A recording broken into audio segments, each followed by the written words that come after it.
when desperate widow Margaret O'Brien whispered, "May I have your leftovers, sir?" to a well-dressed stranger outside a Nevada Territory hotel in 1869, she expected nothing more than scraps to feed her starving baby. But when millionaire Jonathan Blackwood looked into her storm-gray eyes, he saw something that would challenge everything he believed about worth, dignity, and the true meaning of wealth in the unforgiving American West. Will a moment of desperate hunger become the catalyst for a miracle that transforms two lives forever? A rattlesnake coiled in the dust just 3 feet from where Margaret O'Brien crouched behind the woodpile, its warning rattle cutting through the morning silence like broken glass. She pressed her hand over baby Catherine's mouth to muffle any sound, knowing that discovery meant more than just embarrassment. It meant losing the only shelter they'd found in 3 days of wandering through Silver Creek's back alleys. The autumn of 1869 had painted the Nevada Territory mountains in shades of gold and rust, but Margaret saw only the harsh reality of survival. Her stomach twisted with hunger so sharp it felt like someone was carving her insides with a rusty knife. The baby in her arms had stopped crying hours ago, too weak even for tears, and that silence scared Margaret more than any sound could. She watched through a gap in the wooden slats as the hotel kitchen door swung open. Steam billowed out like dragon's breath, carrying the smell of bacon and fresh biscuits that made her mouth water so fiercely she had to swallow hard to keep from being sick. A kitchen boy dumped scraps into a barrel behind the Silver Dollar Hotel, and Margaret's heart pounded as she calculated the distance. 20 feet. She could cover that ground in seconds if no one was watching. But the snake hadn't moved. Its diamond-patterned body stretched across her only path to the food scraps. Margaret had grown up on a farm back in Missouri before the fever took everyone she loved, and she knew better than to challenge a creature that could kill with a single strike. The snake's black eyes seemed to mock her desperation, as if it understood that she was trapped between hunger and death. A church bell chimed 9 times across town, each ring echoing off the wooden buildings that lined Silver Creek's dusty main street. Margaret knew the sound meant the breakfast crowd would soon emerge from the hotel, well-fed men and women who would see her ragged dress and dirty face and cross to the other side of the street. She'd learned in her weeks of wandering that poverty made people uncomfortable, as if bad luck might be catching. The kitchen door opened again, and this time a woman in a crisp white apron stepped out. She was older, with gray hair pulled back tight and flour dusting her thick forearms. The cook looked directly at the woodpile where Margaret hid, and for a heart-stopping moment, their eyes met through the gap in the boards. Margaret held her breath, certain she'd been discovered. Catherine stirred restlessly in her arms, and Margaret bounced her gently, praying the baby wouldn't cry out. The cook studied the woodpile for what felt like hours but was probably only seconds, then did something unexpected. She set a plate of leftover biscuits on the ground near the barrel and went back inside without a word. The snake slithered away into the brush, as if it too understood that some moments required mercy instead of menace. Margaret waited until she was sure the coast was clear, then crept forward on shaking legs. The biscuits were still warm, and she stuffed one whole into her mouth before remembering to save some for Catherine. She chewed the soft bread into mush and fed it to the baby with her finger, watching color return to the tiny face. As she ate, Margaret caught her reflection in a rain puddle left from the previous night's storm. The woman staring back looked like a stranger. Hollow cheeks, dark circles under eyes that had once been bright with dreams of a teaching position out west. Her blonde hair hung in tangles, and her dress, once a cheerful blue, was now stained with mud and worse things she didn't want to think about. A group of well-dressed travelers emerged from the hotel's front entrance, their laughter carrying on the morning breeze. The men wore fine black coats and polished boots that had never walked a mile of rough ground. The women clutched silk parasols and spoke in the kind of refined voices that belonged in drawing rooms, not frontier towns. Margaret pressed herself deeper into the shadows, knowing that people like these lived in a world so different from hers that they might as well be creatures from another planet. One man separated from the group, walking with the confident stride of someone who had never doubted his place in the world. He carried a leather portfolio and checked a gold pocket watch that probably cost more than Margaret had ever seen in one place. When he settled at a table in the hotel's outdoor dining area, Margaret felt something shift inside her chest. a recognition that this moment might be her chance to ask for help from someone who clearly had more than enough. But asking meant admitting defeat, and Margaret O'Brien had been raised to believe that hard work and determination could overcome any obstacle. Her mother had scrubbed floors until her hands bled to keep food on their table. Her father had worked 16-hour days in the fields until his heart gave out from the strain. Begging felt like betraying everything they had taught her about dignity and self-reliance. The man ordered breakfast in a voice that carried the smooth edges of expensive education. Margaret watched him spread papers across the table and begin writing with a fountain pen that caught the morning sunlight. He ate slowly, the way people do when they've never wondered where their next meal might come from, and left half his food untouched on the plate. That wasted food might as well have been gold coins scattered in the dust. Margaret stood up slowly, Catherine clutched against her chest, and stepped out of the shadows. Her legs trembled with more than hunger as she approached the outdoor dining area, knowing that the next few minutes would either save them or destroy what remained of her pride. The man looked up as her shadow fell across his papers, and Margaret found herself staring into dark eyes that seemed to see straight through her carefully constructed mask of composure. This close, she could smell his expensive cologne and see the fine stitching on his coat that spoke of custom tailoring.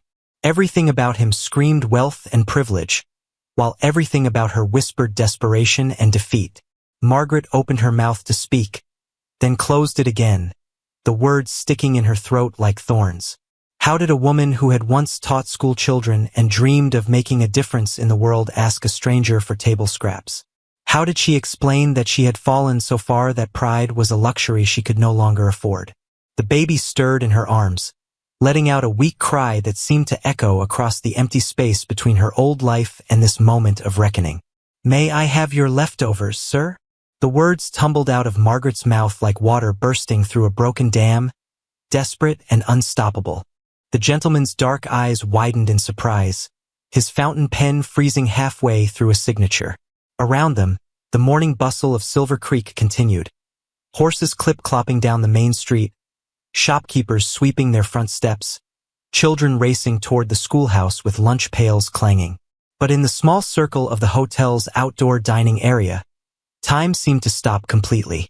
Jonathan Nathaniel Blackwood had expected many things when he'd traveled west to inspect mining investments, but a young woman with a baby asking for his breakfast scraps wasn't one of them.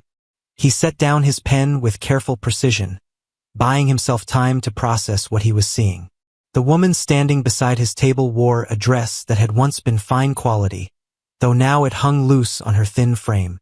Her blonde hair was clean but simply braided, and her green eyes held a mixture of desperation and defiance that caught him off guard. "I beg your pardon?"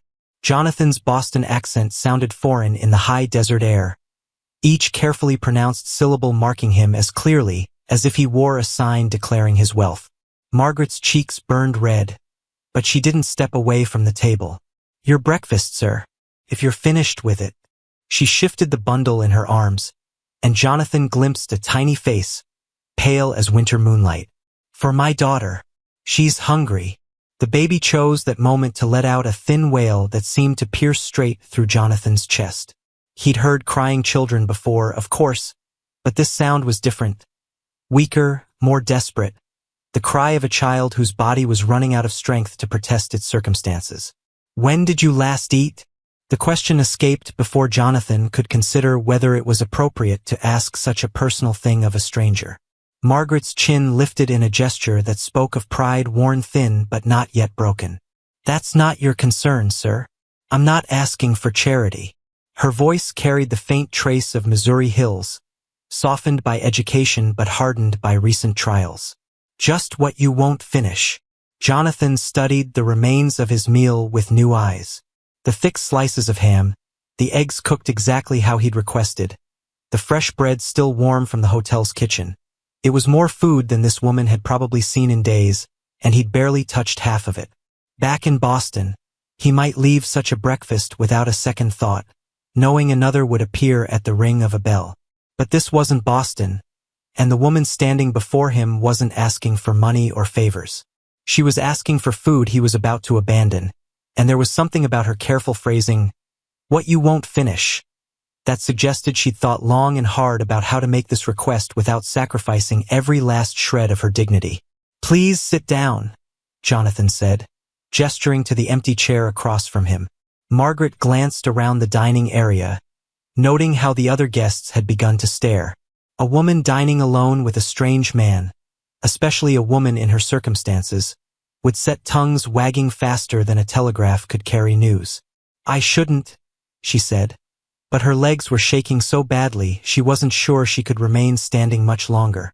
"I insist." Jonathan's voice carried the quiet authority of a man accustomed to having his requests honored.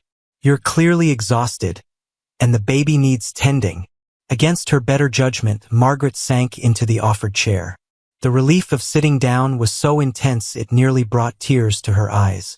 She tried to arrange herself properly, smoothing her wrinkled skirt and adjusting Catherine's blankets. But there was no hiding the fact that she looked like what she was, a woman who had been sleeping rough and eating scraps when she could find them. Jonathan signaled to a passing waiter. "Fresh milk for the baby, and perhaps some soft bread." He looked back at Margaret. "I assume you're nursing?" The personal nature of the question should have embarrassed her, but Margaret was beyond such concerns. "When I can," she admitted quietly. "It's been difficult." The waiter brought milk in a small pitcher and a basket of warm rolls. Margaret tore a piece of bread into tiny bits, soaking them in milk until they were soft enough for Catherine to gum down.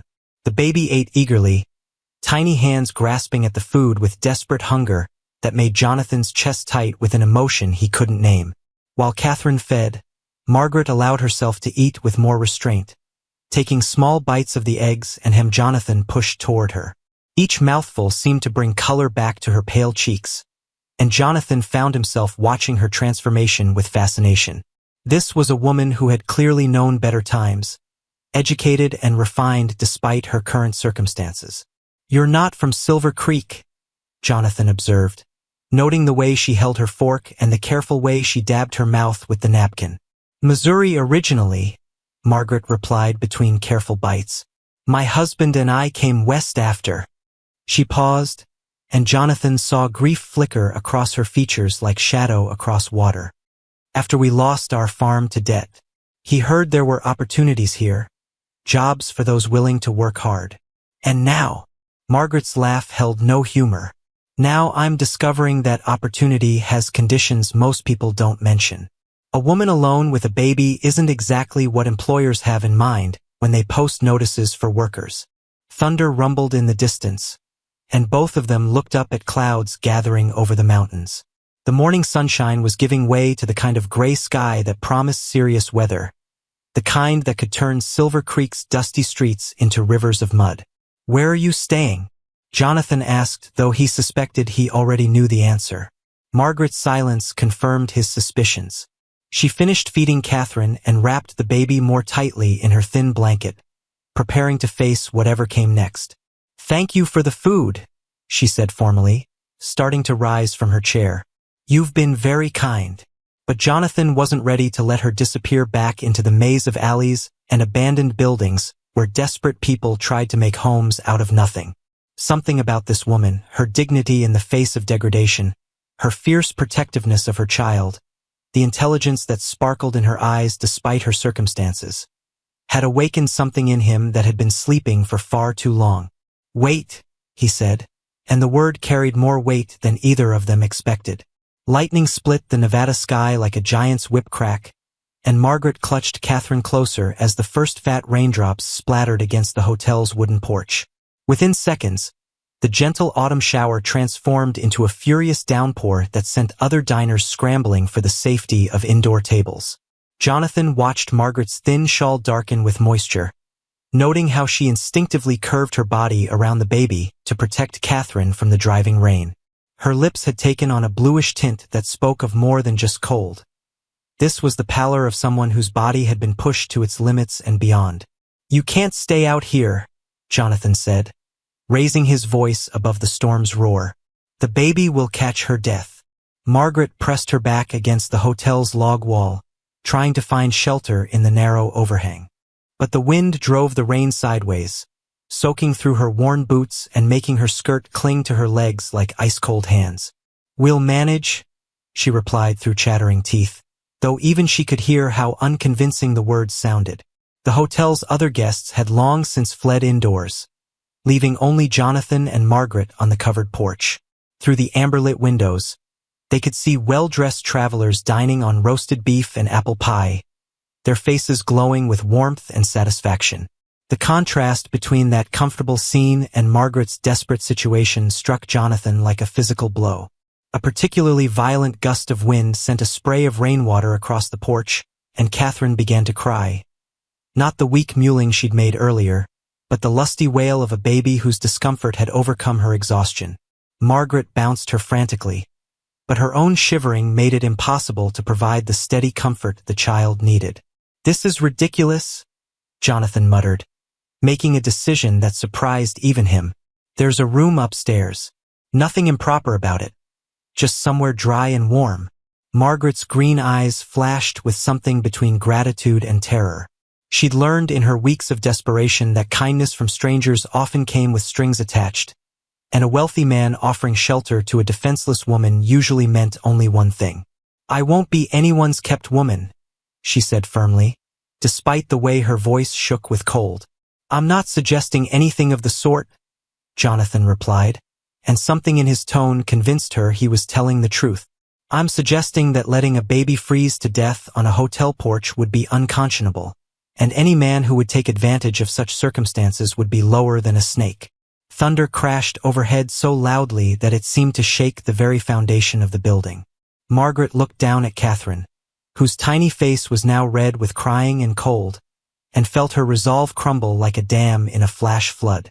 Pride was a luxury she'd clung to for weeks, but watching her daughter suffer for the sake of her mother's dignity finally broke something inside her.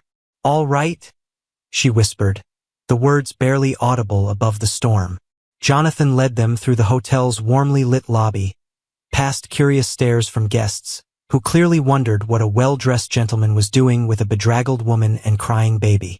The hotel clerk, a thin man with spectacles and a disapproving frown, started to object, but something in Jonathan's expression made him think better of it. The room Jonathan secured was on the second floor, small but clean, with a narrow bed covered in a patchwork quilt and a washstand that gleamed white against the log walls. A pot-bellied stove in the corner radiated blessed warmth, and Margaret nearly wept with relief as the heat began to penetrate her chilled bones. "I'll arrange for a crib," Jonathan said, but Margaret was already settling onto the floor near the stove, unwrapping Catherine's damp blankets with practiced efficiency. "She's used to sleeping with me," Margaret explained, not meeting his eyes. "Keeps us both warmer." Jonathan watched her tend to the baby with movements that spoke of months of practice at making do with nothing. She had no extra clothes to change Catherine into, so she simply held the damp blankets near the stove until the heat dried them enough to wrap around the child again. It was a heartbreaking display of maternal resourcefulness born from necessity. While Margaret focused on Catherine, Jonathan found himself studying the woman who had stumbled into his carefully ordered life like a whirlwind. Her dress, now that he could see it clearly in the lamplight, had once been expensive, the kind of garment a prosperous farmer's wife might wear to church on Sundays. The fabric was good quality, and the stitching spoke of skilled hands, either her own or those of a professional seamstress. "You weren't always," Jonathan began, then stopped, unsure how to phrase the question without causing offense. "Poor." Margaret's laugh held no bitterness, only a weary acceptance that made Jonathan's chest ache. "No, Mr. Blackwood. I wasn't always digging through garbage for my supper." The fact that she knew his name startled him. "How did you?" "Hotel registry book," Margaret explained, settling Catherine against her shoulder. "I saw it when we came through the lobby. Jonathan Nathaniel Blackwood of Boston, Massachusetts. Staying in the finest suite the Silver Dollar has to offer." There was no accusation in her voice, but Jonathan felt the weight of their different circumstances settle between them like a stone wall. He owned railroads and mining interests worth more than most people would see in a lifetime, while she was grateful for leftover breakfast scraps. The distance between their worlds seemed impossible to bridge. "Tell me what happened," Jonathan said quietly, settling into the room's single chair. To bring you here, I mean. Margaret was quiet for so long that he thought she wouldn't answer. Outside, the storm continued its assault on Silver Creek, rattling windows and sending streams of water cascading from the hotel's roof. Finally, she began to speak in a voice so soft he had to lean forward to hear her. My husband Daniel was a good man, she said, stroking Catherine's thin hair. A teacher like me. We had a small farm outside Springfield, nothing fancy, but it was ours. When the war ended, we thought the hard times were over. She paused, and Jonathan saw her throat work as she swallowed difficult memories. Then the fever came, swept through Missouri like wildfire that summer. Took my parents first, then Daniel's. We used everything we had paying for medicine, for doctors trying to save them. The baby had finally settled into sleep, her tiny chest rising and falling with the steady rhythm that parents learn to treasure. Margaret adjusted her position carefully, mindful not to wake the child. Daniel got sick in October, she continued. By then, we'd lost the farm to pay the medical bills. I was carrying Catherine, and Daniel was... Her voice broke slightly. He lasted until she was born. Got to hold her once. Said she was the most beautiful thing he'd ever seen. Then he was gone. Jonathan found himself gripping the arms of his chair, imagining this refined woman watching everything she loved slip away like sand through her fingers. In Boston, death from fever was rare, contained by modern medicine and careful quarantine. But on the frontier, disease could destroy entire families in a matter of weeks. The church ladies tried to help, Margaret went on, but they had their own troubles. Someone mentioned that Silver Creek needed teachers, that there were opportunities out west for those willing to work. So I sold what little we had left and bought passage on the train. But there was no teaching position, Jonathan guessed. Margaret's bitter smile confirmed his suspicion. Oh, there was a position. For a man. A single man who could maintain discipline in a classroom full of rough mining camp children. A woman with a baby wasn't exactly what they had in mind. The injustice of it struck Jonathan like a physical blow. Here was an educated woman, clearly capable and intelligent, reduced to begging for scraps because society had decided that her circumstances made her unemployable. It was the kind of systematic cruelty that masqueraded as proper moral order, and it made him angry in ways he hadn't expected. Outside, the storm began to ease, the thunder moving off toward distant mountains. But inside the small room, the weight of Margaret's story hung between them like a challenge neither was quite ready to face. You're going to catch pneumonia if you keep pacing like that, Margaret observed from her seat on the floor beside the stove, where she was mending a torn seam in Catherine's tiny dress using thread she'd carefully pulled from her own petticoat. Jonathan paused in his restless circuit of the small room, suddenly aware that he'd been walking back and forth for the better part of an hour while his mind wrestled with problems that had no easy solutions. Through the window, Silver Creek's main street glistened with puddles that reflected the afternoon sun, and the air carried the clean smell of rain-washed earth. I've been thinking about your situation, Jonathan said, settling into the room's single chair with the careful movements of a man trying to convince himself he wasn't about to do something completely mad. Margaret looked up from her sewing, wariness flickering across her features like candlelight. Mr. Blackwood, if you're about to offer me charity again. Not charity, Jonathan interrupted. Employment. Real employment with wages and responsibilities and everything proper. The needle stilled in Margaret's hands. What kind of employment? Jonathan pulled a leather portfolio from his traveling case and spread several documents across the small table. I came to Silver Creek to assess mining investments, but my business interests are extensive. Railroad development, land acquisition, supply chain management for frontier settlements. I need someone who can handle correspondence, maintain accurate records, and help me understand local conditions that might affect my investments. Margaret set down her sewing and moved closer to examine the papers. Even from her position on the floor, she could see columns of figures that represented more money than she'd ever imagined. Contracts for steel and lumber and machinery that would reshape the landscape of the Nevada Territory. You want me to be your secretary, she said slowly. I want you to be my business partner, Jonathan corrected, surprising himself with the words. You understand this region in ways I never will. You've lived through the reality of what it means to survive out here, to build something from nothing.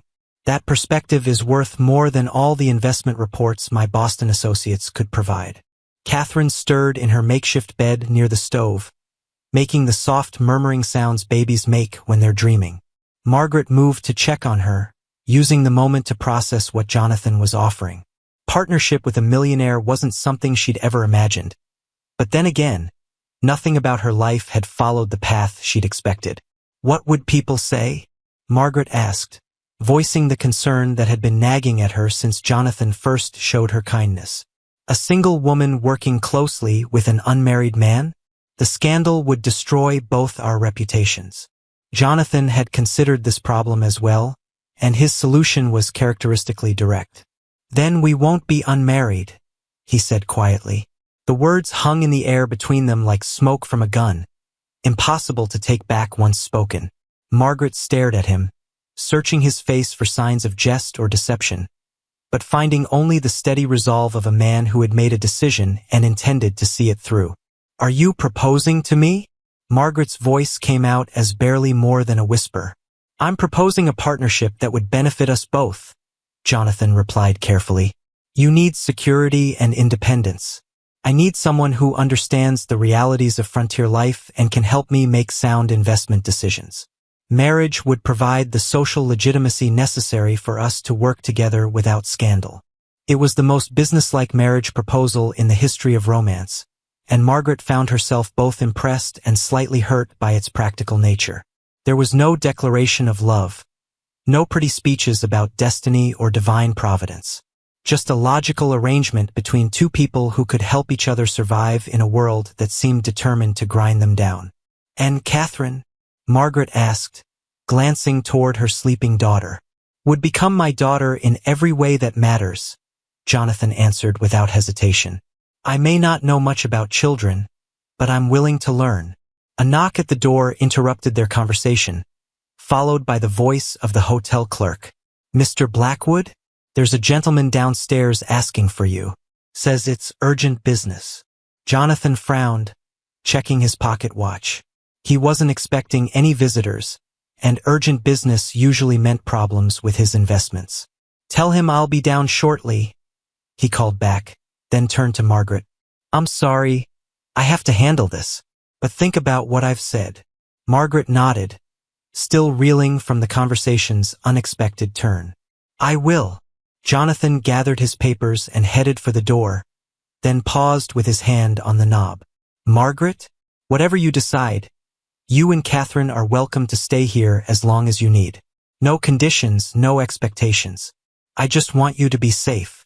After he left, Margaret sank onto the bed and stared at the ceiling, her mind spinning with possibilities she'd never dared to imagine. Marriage to Jonathan would solve her immediate problems. Food, shelter, security for Catherine. But it would also mean binding her life to a man she barely knew, trusting her future to someone whose world was so different from hers they might as well speak different languages. Catherine woke with a soft cry, and Margaret scooped her up, settling by the window to nurse while she watched the activity on the street below. Silver Creek was a town balanced on the edge of civilization, full of people trying to build something lasting in a place that could change overnight. Perhaps that made it the perfect setting for the kind of partnership Jonathan was proposing. Two people creating something new from the ruins of their separate pasts. Downstairs in the hotel lobby, Jonathan faced a different kind of uncertainty. The man waiting for him was Harrison Caldwell, his father's former business partner and current member of the Boston Investment Consortium that funded Jonathan's Western ventures. Caldwell's presence in Silver Creek meant only one thing: trouble. Jonathan, my boy, Caldwell boomed, his voice carrying the authority of old money and older traditions. Didn't expect to find you playing house in a frontier hotel. The board is asking questions about your extended stay in this godforsaken territory. Jonathan felt his carefully constructed world begin to shift beneath his feet. Harrison, what brings you to Silver Creek? Caldwell's smile held no warmth. You do, actually. 3 months of mining reports that show marginal profits at best, and rumors that you've become distracted by local interests. The board wants answers, Jonathan. They want to know if their investment in your judgment was wise. Through the lobby's windows, Jonathan could see storm clouds gathering again over the distant mountains. But the real storm, he realized, was just beginning to break over his head.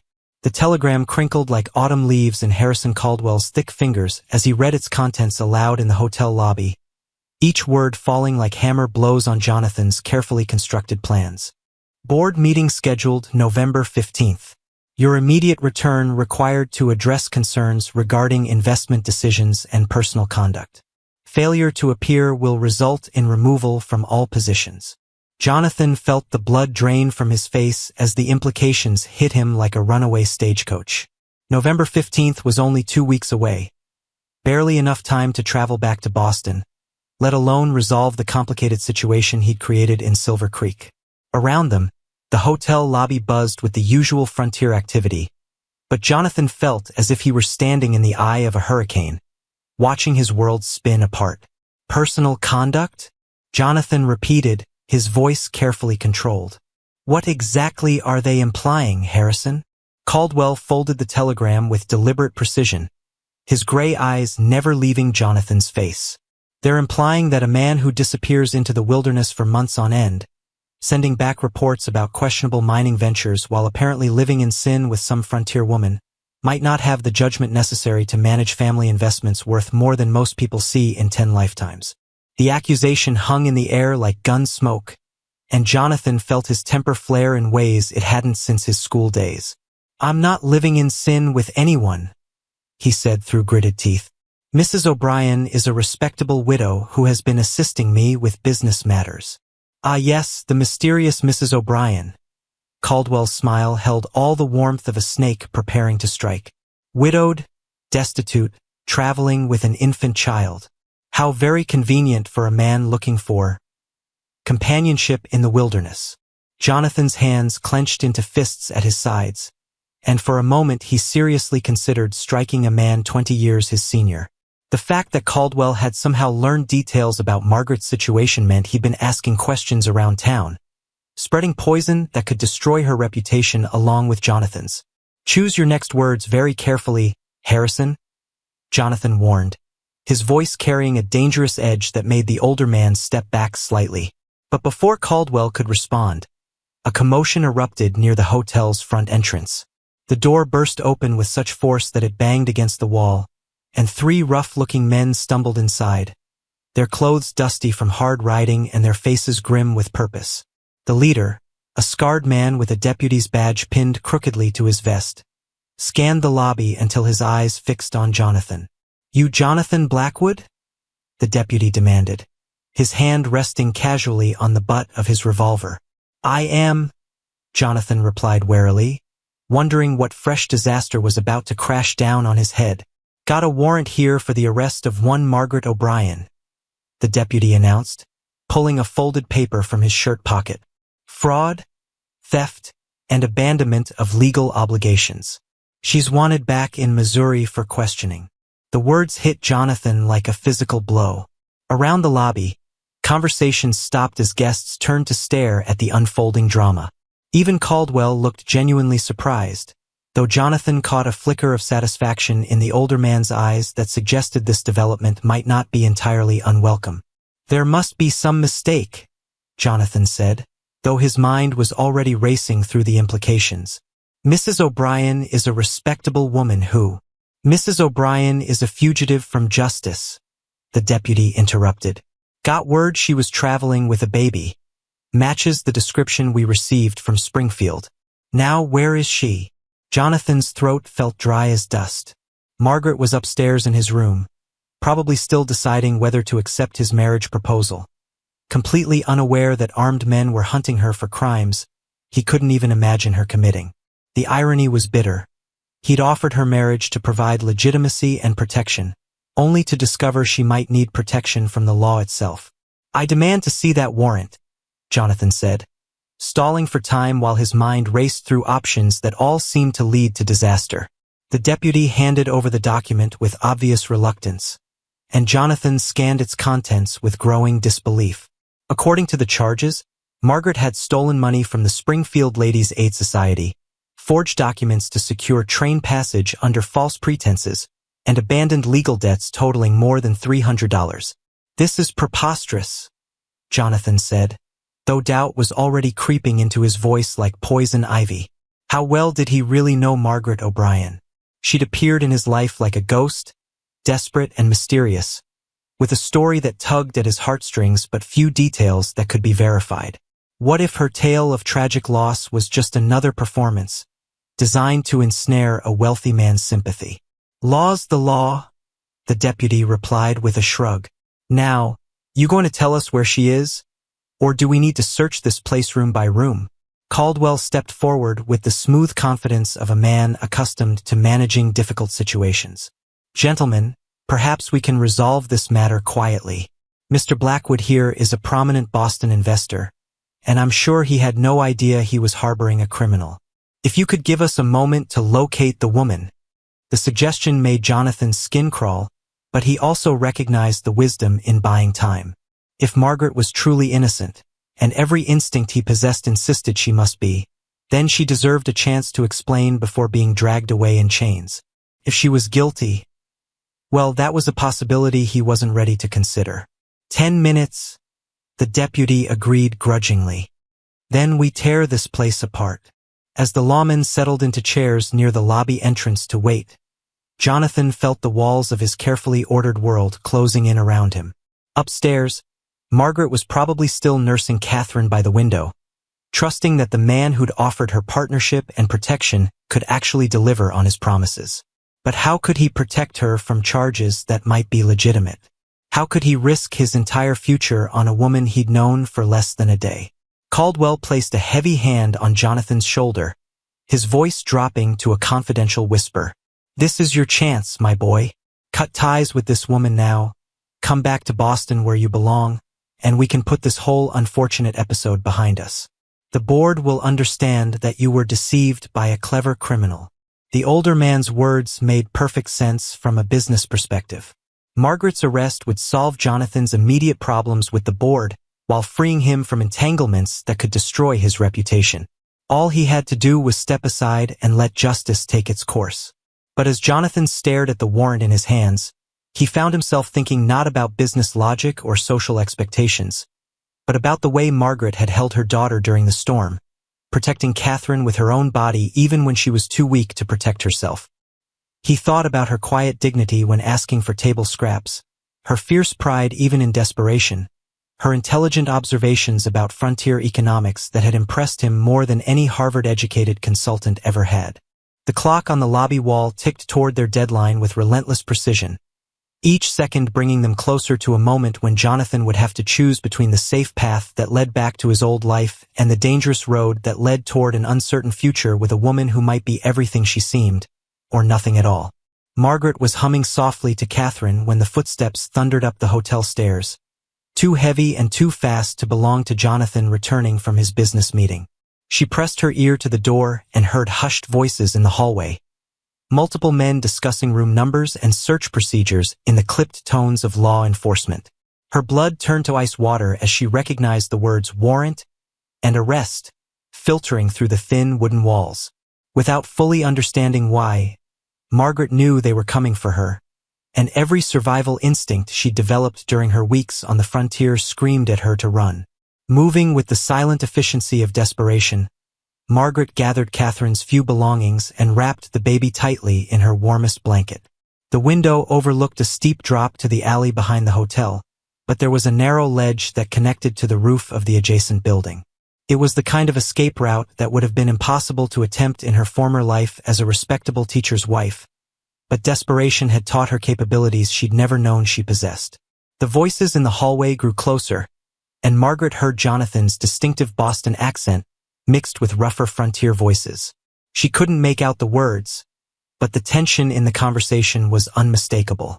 Whatever was happening, Jonathan was trying to buy her time, though she couldn't understand why he would risk himself for someone he barely knew. Margaret eased the window open just as heavy boots stopped outside her door. The October air bit at her face like invisible teeth, and the ledge looked even narrower from this angle, barely wide enough for one person to edge along sideways. But Catherine's life depended on her mother's courage, and Margaret had learned that motherhood could make a woman capable of miracles. "Mrs. O'Brien?" A gruff voice called through the door. "This is Deputy Marshal Webb. We need to speak with you about some matters back in Missouri." Missouri. The word hit Margaret like a physical blow, bringing back memories she'd spent months trying to bury. The Ladies' Aid Society money that had mysteriously disappeared. The train tickets she'd bought with funds that weren't technically hers to use.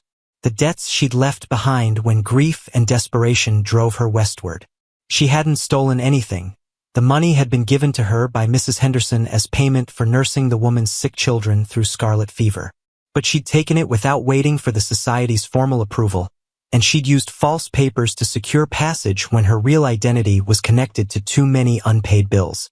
In the eyes of the law, those actions probably qualified as fraud and theft, regardless of her motivations. The doorknob rattled as someone tested the lock, and Margaret knew she was out of time. Clutching Catherine against her chest, she swung one leg over the windowsill and began the terrifying journey along the ledge toward uncertain safety. The wind this high up was fierce, tugging at her skirts and threatening to unbalance her with every step. Below, the alley yawned like an open grave, and Margaret forced herself not to look down as she inched sideways along the narrow wooden planks. Catherine remained miraculously quiet, perhaps sensing her mother's need for absolute silence. Behind her, the hotel room door burst open with a crash of splintering wood. Angry voices erupted as the lawmen discovered their quarry had flown, and Margaret heard the heavy footsteps of men searching the room for clues to her escape route. The open window would give away her path within seconds, but by then she'd reached the relative safety of the neighboring building's roof. From her perch atop the general store, Margaret could see the chaos unfolding in the hotel below. Through windows, she glimpsed Jonathan being questioned by the deputy. His face pale but his posture defiant as he clearly refused to cooperate with their investigation. The sight filled her with a mixture of gratitude and guilt. This good man was risking his reputation to protect a woman who was exactly the kind of criminal the law said she was. Margaret knew she should run. Silver Creek was surrounded by wilderness where a woman could disappear completely, living off the land until the law moved on to other concerns. But watching Jonathan defend her honor while she hid on a rooftop like a common thief filled her with shame that cut deeper than any physical wound. She thought about the proposal he'd made just hours earlier: partnership, marriage, legitimacy for herself, and a father for Catherine. It had seemed like a miracle, too good to be true, and now she understood why. Men like Jonathan Blackwood didn't marry women like her. Women with secrets and warrants and pasts that could destroy everything they touched. The deputy marshal emerged from the hotel, his face red with frustration as he barked orders to his men. They would search the town systematically, questioning every person who might have seen her, checking every building where a woman with a baby could hide. Margaret had maybe an hour before they expanded their search to include the rooftops, and after that, capture was inevitable. But as she watched the scene below, Margaret noticed something that made her heart race with hope. Jonathan wasn't just being questioned, he was being arrested. The deputy had produced handcuffs and was reading charges that carried clearly across the still air. Harboring a fugitive, obstruction of justice, interfering with a lawful arrest. The man who had offered her everything was now losing his freedom because he'd chosen to protect her. And Margaret realized that running away would make his sacrifice meaningless while confirming every suspicion about her character. Slowly, carefully, Margaret began making her way back toward the hotel's window. Catherine stirred restlessly in her arms, perhaps sensing the decision that would determine all their futures. Below in the street, the deputy's men continued their search, unaware that their quarry was preparing to surrender herself on her own terms. Margaret had spent months learning that survival sometimes required desperate choices. But watching Jonathan face arrest rather than betray her trust had taught her something more important, that some things mattered more than survival. Honor mattered, truth mattered, and sometimes, facing your past with dignity was the only way to build a future worth having. As she reached the hotel window, Margaret could hear voices in the hallway again. The deputy demanding answers from Jonathan, threatening him with federal charges if he didn't cooperate. The sound of a good man being destroyed for her sake was more than she could bear. Taking a deep breath that might be her last as a free woman, Margaret climbed through the window and walked toward the door, ready to face whatever consequences awaited a desperate mother who had made desperate choices in desperate times. The jail cell door slammed shut with a clang that echoed through Margaret's bones like a death knell. But she barely noticed the sound because Jonathan was staring at her through the iron bars with an expression of complete bewilderment. "What in God's name are you doing here?" he demanded, his voice hoarse from arguing with the deputy marshal for the past hour. Margaret shifted Catherine to her other arm, the baby's weight seeming heavier in the dim confines of Silver Creek's tiny jail.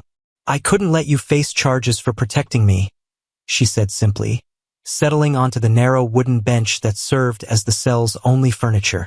"Not when I'm exactly what they say I am." Deputy Marshal Webb locked the cell with obvious satisfaction, his scarred face creasing into something that might have been a smile on a less weathered man. Well, looks like the lady has a conscience after all. Makes my job a whole lot easier when criminals turn themselves in." The jail consisted of 2 cells separated by a narrow corridor that reeked of unwashed bodies and despair. Through the single-barred window, Margaret could see Silver Creek's main street, where life continued its normal rhythm despite the drama unfolding in the town's makeshift courthouse. Children ran past chasing a hoop, minors trudged toward the saloons for their evening drinks, and somewhere in the distance, a church bell told the hour with mournful precision. "You didn't steal anything," Jonathan said firmly, gripping the bars between their cells. "I know you, Margaret. You're not a thief." Margaret's laugh held no humor, only the bitter recognition of a woman who had finally stopped running from her past. "I took money that wasn't mine to take. I used false papers to buy train tickets. I left debts unpaid when I fled Missouri." She looked down at Catherine, who was sleeping peacefully despite the chaos surrounding them. "The law doesn't care about my reasons, Jonathan. It only cares about my actions." Through the corridor's grimy window, Margaret could see Harrison Caldwell pacing back and forth in front of the sheriff's office, his expensive coat and polished boots marking him as clearly out of place in Silver Creek's rough frontier setting. Every few minutes, he would pull out his pocket watch and frown at it, obviously calculating how this delay would affect his plans to drag Jonathan back to Boston. "Tell me what really happened," Jonathan said quietly, his earlier anger giving way to the careful attention of a man trying to solve a complex problem. "The whole truth, Margaret. If I'm going to help you, I need to understand exactly what we're dealing with." Margaret was quiet for a long moment, listening to the sounds of the jail settling around them. Somewhere in the building, she could hear the deputy talking to someone about telegraphing Missouri for additional charges, his voice carrying the satisfaction of a man who had successfully closed a difficult case. "Mrs. Henderson's children were dying," Margaret began, her voice barely above a whisper. "Scarlet fever. The doctor said there was nothing he could do, that I should prepare for the worst. But I'd seen the fever before back when I was teaching. I knew what to do." She shifted Catherine again, the familiar weight of her daughter providing comfort in the strange surroundings. "I nursed those children for 3 weeks. Stayed by their bedsides day and night, fed them broth when they could barely swallow, bathed them with cool cloths when the fever spiked. All 3 of them lived." Jonathan leaned against the bars, his dark eyes focused intently on her face. "And Mrs. Henderson paid you for your work." "More than paid me," Margaret corrected. "She was so grateful that she gave me $200 from the Ladies' Aid Society Fund. Said it was money set aside for emergencies, and saving her children's lives qualified as the greatest emergency she could imagine." The confession hung between them like smoke, and Margaret could see Jonathan's legal mind working through the implications. Taking money from a charity fund, even with permission from one member, could easily be construed as theft if the organization hadn't formally approved the payment. "But you didn't wait for official approval," Jonathan guessed. Margaret shook her head, remembering the desperation that had driven her decisions. Daniel was already sick by then. The medical bills were piling up faster than snow in a blizzard, and the bank was threatening to foreclose on the farm. When Mrs. Henderson offered that money, it seemed like a gift from heaven. A commotion outside interrupted her story.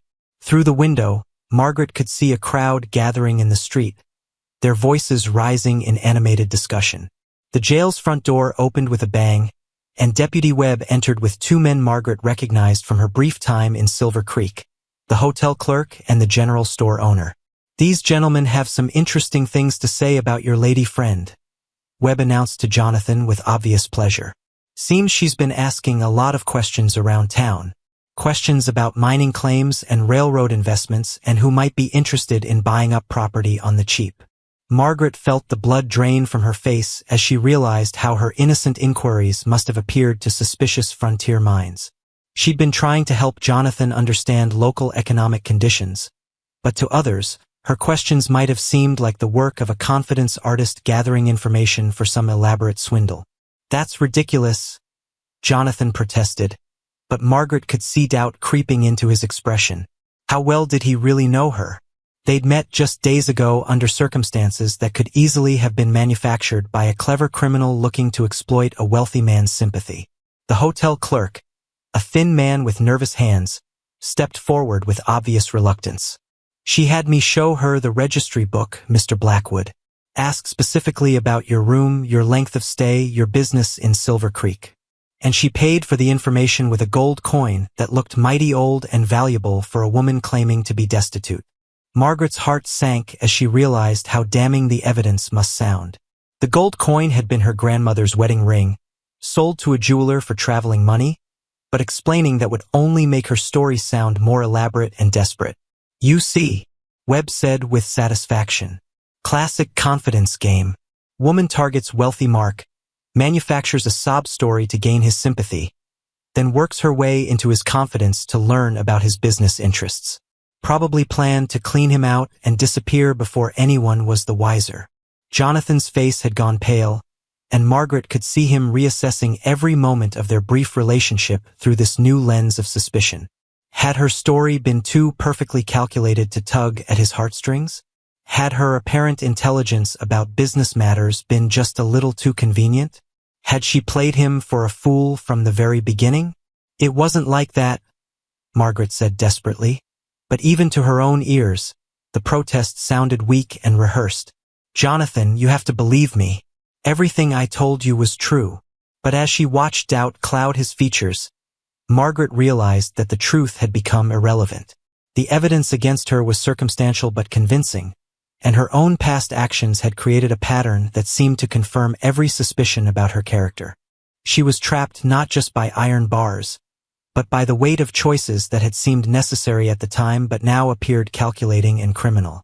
Outside, the crowd in the street was growing larger, drawn by the novelty of a real criminal investigation in their small town. Margaret could hear fragments of conversation drifting through the window, speculation about her crimes, theories about her methods, satisfied commentary about justice finally being served. She closed her eyes and held Catherine closer, knowing that whatever happened next would determine not just her own fate, but the future of the innocent child who had no choice but to trust in her mother's decisions, no matter how badly those decisions had turned out. The courtroom filled with the sound of shuffling boots and hushed conversations as what seemed like half of Silver Creek crowded into the makeshift legal proceedings taking place in the hotel's dining room.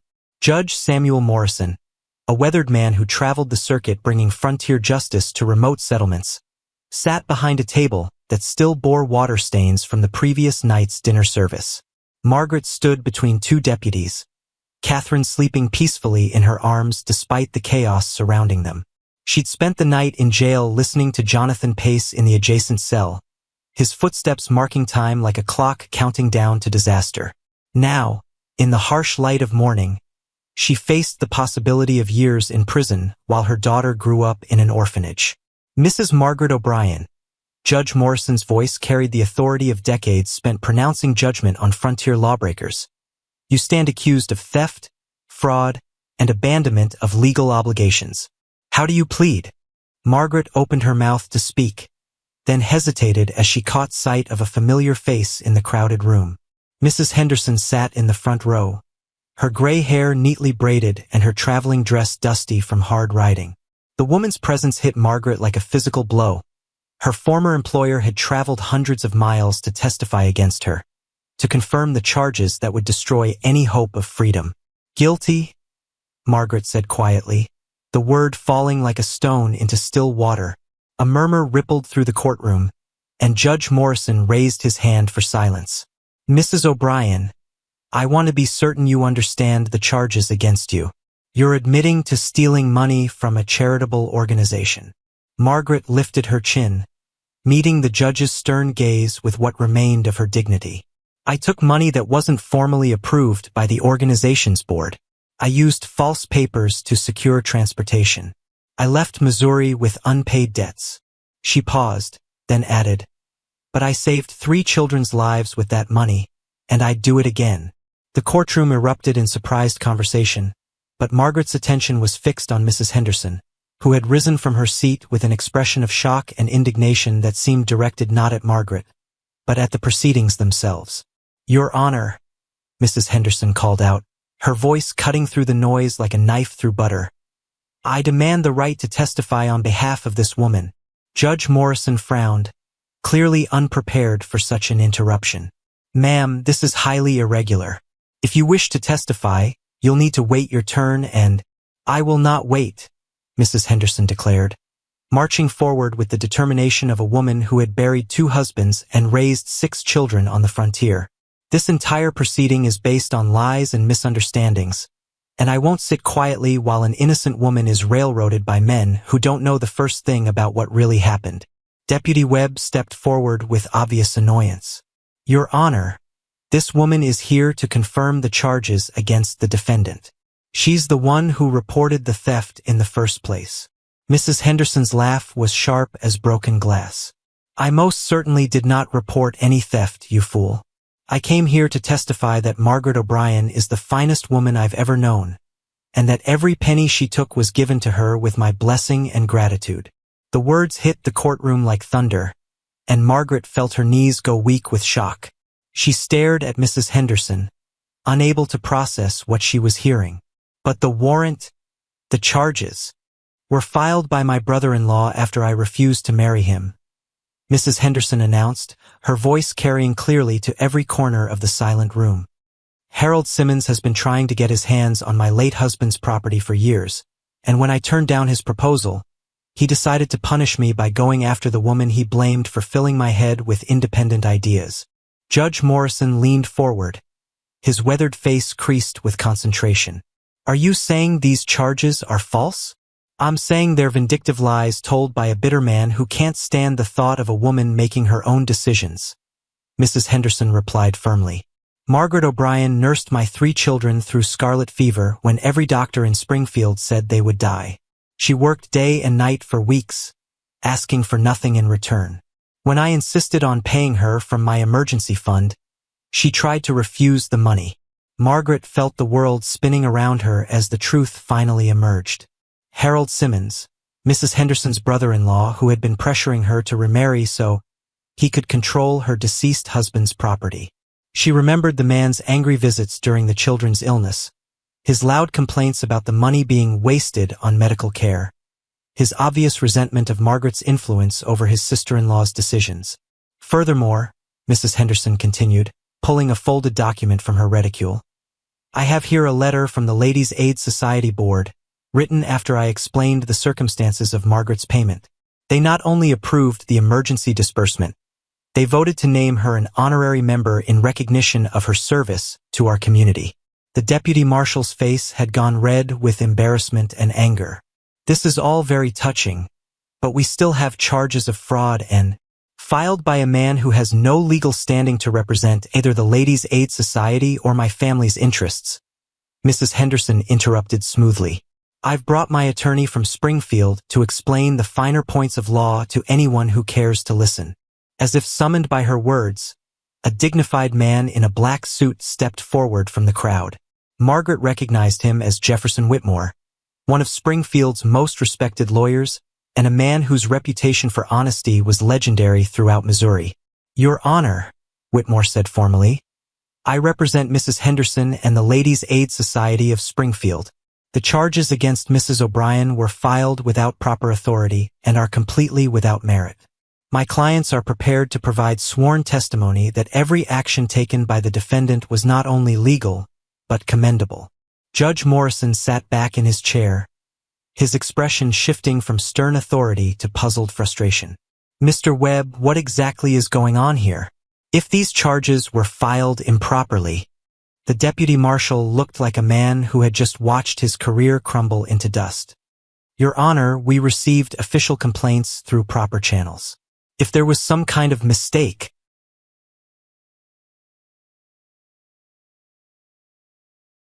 there was no mistake, a new voice called from the back of the room, and Margaret's blood turned to ice as she recognized Harold Simmons pushing through the crowd.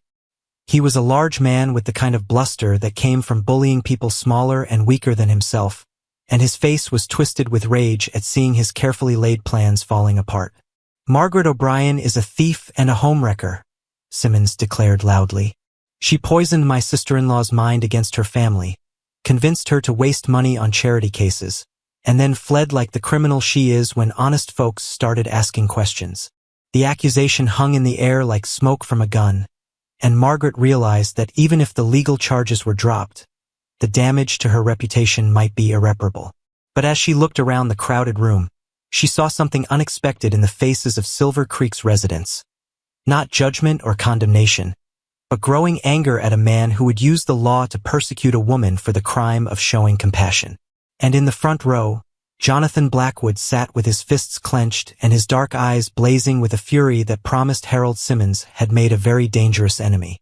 Harold Simmons's fist connected with Jonathan's jaw with a sound like an axe hitting green wood, sending the Boston gentleman stumbling backward into the hotel dining room's makeshift jury box. The courtroom erupted into chaos as chairs overturned and spectators scrambled to avoid the suddenly violent confrontation between two men whose hatred had just boiled over into something raw and dangerous. You think your fancy words and big city money can protect that scheming woman? Simmons roared, advancing on Jonathan with the lumbering grace of an angry bear. She's made fools of all of you, just like she made a fool of my sister-in-law. Jonathan wiped blood from his split lip and straightened his coat with the careful dignity of a man who had been raised never to show weakness, even when facing an opponent who outweighed him by 50 pounds. The only fool here is a man who would use the law to pursue a personal vendetta against a defenseless woman. The second punch came faster than the first, but this time Jonathan was ready. He ducked under Simmons's wild swing and responded with a precise uppercut that caught the larger man under the chin, snapping his head back with satisfying force. Margaret had never seen violence up close before, and the sight of two grown men fighting over her honor filled her with a mixture of terror and unexpected pride. Judge Morrison was shouting for order and threatening to hold everyone in contempt, but his voice was lost in the noise of a frontier courtroom that had suddenly transformed into something closer to a saloon brawl. Deputy Webb tried to intervene, but Harrison Caldwell stepped smoothly into his path with the practiced ease of a man who knew how to manipulate any situation to his advantage. Gentlemen, Caldwell called out in his most reasonable voice, though Margaret noticed he made no real effort to stop the fight. Surely we can resolve this matter without resorting to violence. But Margaret was watching Mrs. Henderson, who sat calmly in the front row with the satisfied expression of a woman whose plans were unfolding exactly as she had hoped. There was something calculating in the older woman's eyes that made Margaret suddenly wonder if this entire confrontation had been orchestrated from the beginning. Simmons connected with a wild haymaker that sent Jonathan crashing into a table, scattering papers and water glasses across the floor. But instead of staying down, Jonathan rolled to his feet with surprising agility and grabbed a wooden chair, wielding it like a lion tamer facing a particularly aggressive beast. Harold Simmons. Mrs. Henderson's voice cut through the chaos like a church bell calling sinners to repentance. You always were a bully and a coward, picking fights with men half your size and persecuting women who couldn't defend themselves. The words hit Simmons like a physical blow, stopping his advance toward Jonathan as effectively as if she'd drawn a gun on him. Sarah, you don't understand what this woman has done to our family. I understand perfectly, Mrs. Henderson replied, rising from her chair with regal dignity. I understand that you've been trying to control my life and my property ever since my husband died. I understand that you filed false charges against Margaret because you knew she was the one person who encouraged me to stand up to your bullying. And I understand that you're about to face the consequences of those actions. Margaret felt her breath catch as she finally understood the true scope of what was happening. This wasn't just about clearing her name. It was about Mrs. Henderson breaking free from years of manipulation and intimidation by a man who had used family obligation to control her choices. Attorney Whitmore stepped forward with a leather portfolio thick with documents. Mr. Simmons, I have here sworn statements from 12 members of the Springfield community attesting to your pattern of harassment toward my client. I also have documentation of your attempts to forge power of attorney documents that would give you control over Mrs. Henderson's property. The revelation hit the courtroom like lightning, and Margaret saw Simmons's face go pale beneath his angry flush. That's a lie, he blustered, but his voice had lost its earlier conviction. Furthermore, Whitmore continued relentlessly, I have evidence that you bribed a clerk in the county courthouse to file the charges against Mrs. O'Brien using falsified complaints. That's a federal crime, Mr. Simmons, punishable by up to 10 years in prison. Judge Morrison had finally restored order to his courtroom, though Jonathan and Simmons still faced each other across an overturned table like gunfighters waiting for the signal to draw. Mr. Whitmore, these are serious accusations. Do you have proof of these claims? I do, Your Honor. Whitmore opened his portfolio and began laying out documents with the methodical precision of a man who had prepared for this moment for months. Bank records showing payments to courthouse clerks. Forged signatures on legal documents. Witness statements describing Mr. Simmons's threats against anyone who supported Mrs. Henderson's independence. Margaret realized she was holding her breath as the true scope of the conspiracy against her became clear. Simmons hadn't just filed false charges. He'd created an elaborate web of corruption designed to destroy anyone who threatened his control over his sister-in-law's life and property. But even as relief began to flood through her, Margaret noticed something troubling in Jonathan's expression. He was looking at her with a mixture of confusion and hurt that suggested her vindication had raised new questions rather than answering old ones. Margaret, Jonathan said quietly, his voice barely audible above the courtroom's buzz of conversation. If Mrs. Henderson knew you were innocent, why didn't she contact you months ago?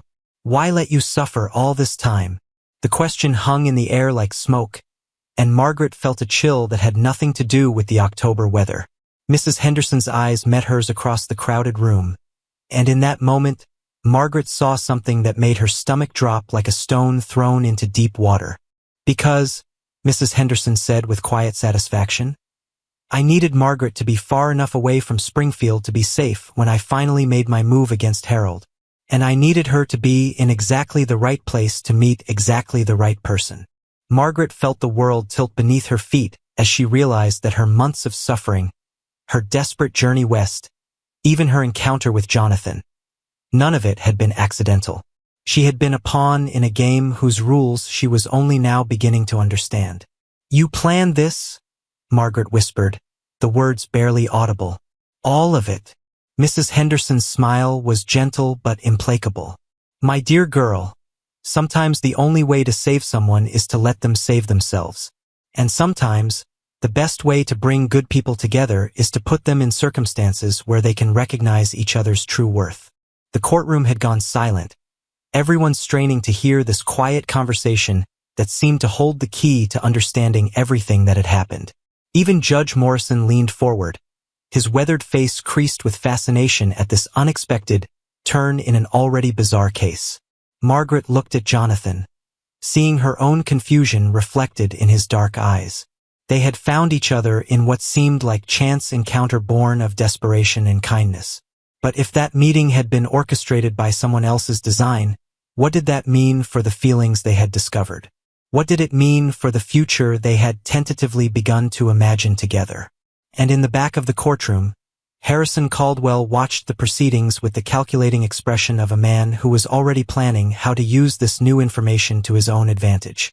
The winter wind of 1870 whistled through the gaps in the little schoolhouse walls, but Margaret barely noticed the cold as she watched 23 children of various ages bent over their slates, practicing the multiplication tables she'd written on the blackboard. 6 months had passed since the dramatic courtroom scene in Silver Creek, and the simple rhythm of teaching had helped heal wounds she hadn't even realized she'd been carrying. Catherine, now a robust 8-month-old with her mother's green eyes and a sunny disposition that charmed everyone she met, played contentedly in a basket near Margaret's desk, babbling to a wooden horse that Jonathan had carved for her before everything had changed between them. "Mrs. O'Brien?" 10-year-old Timothy Fletcher raised his hand, his freckled face scrunched with concentration. "I don't understand why we have to learn about numbers when most folks around here just dig for silver or raise cattle." Margaret smiled, remembering asking her own teacher a similar question years ago in Missouri. "Because numbers tell stories, Timothy. They tell us how much silver we've found, how many cattle we can feed through winter, how much money we need to build better lives for our families." Through the schoolhouse's single window, she could see Silver Creek's main street bustling with the activity of a town that was growing faster than anyone had expected.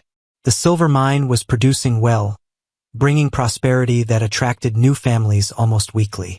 Margaret's school had started with 12 students and now served children from 3 neighboring settlements. The job had come through Mrs. Henderson's influence, though Margaret still wasn't entirely sure how she felt about accepting help from the woman who had manipulated her life so thoroughly. The school board had been skeptical about hiring an unmarried mother, but Mrs. Henderson's glowing letters of recommendation had overcome their objections. A knock at the schoolhouse door interrupted her thoughts, and Margaret looked up to see a familiar silhouette through the frosted glass.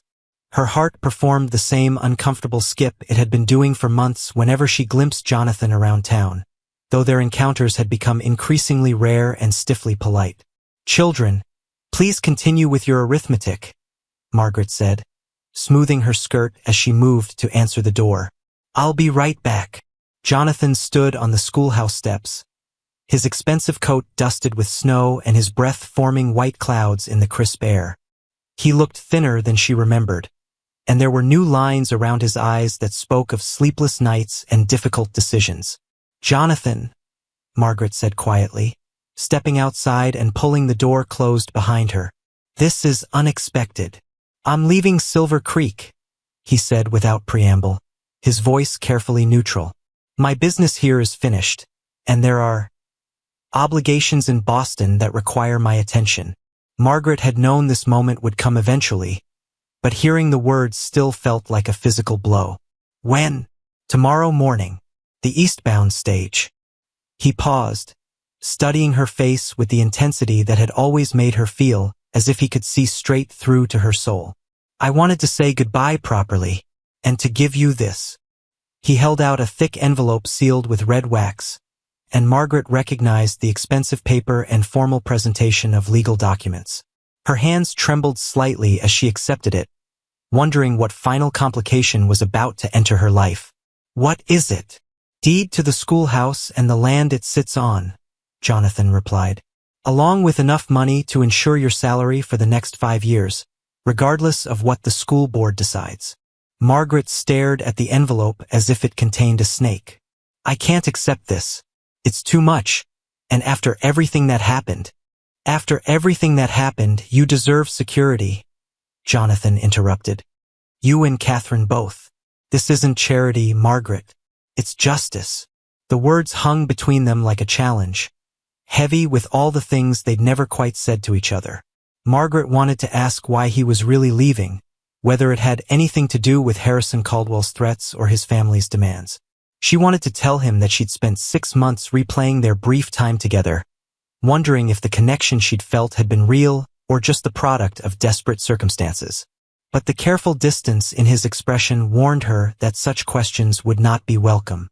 "The children will miss you," she said instead, which was true but not nearly the whole truth. "You've been generous with donations to the school. The children are lucky to have you as their teacher," Jonathan replied. "You've built something important here, Margaret. Something that will last long after the silver runs out and the miners move on to the next strike."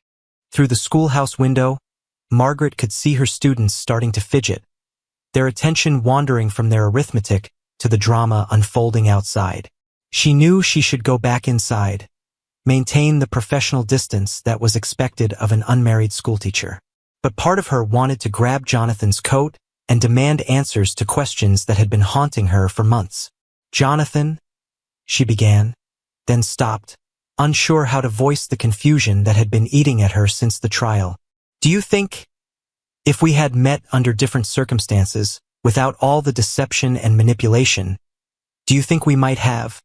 "I think," Jonathan said carefully, "that we met exactly when and how we were supposed to meet.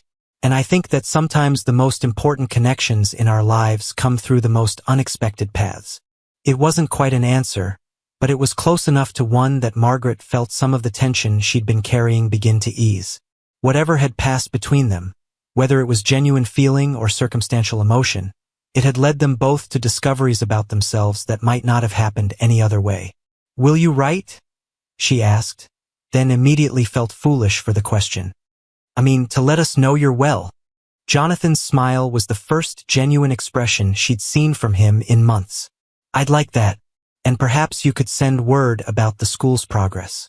I'd hate to think my investment wasn't being properly managed." The teasing note in his voice reminded Margaret of their early conversations, when the future had seemed full of possibilities neither of them had dared to name. For a moment, she almost asked him to stay, to give whatever was between them a chance to grow into something real and lasting. But before she could find the courage to speak, the moment passed. Jonathan touched his hat in farewell and walked away down the snow-dusted street, his figure growing smaller until he disappeared around the corner toward the hotel.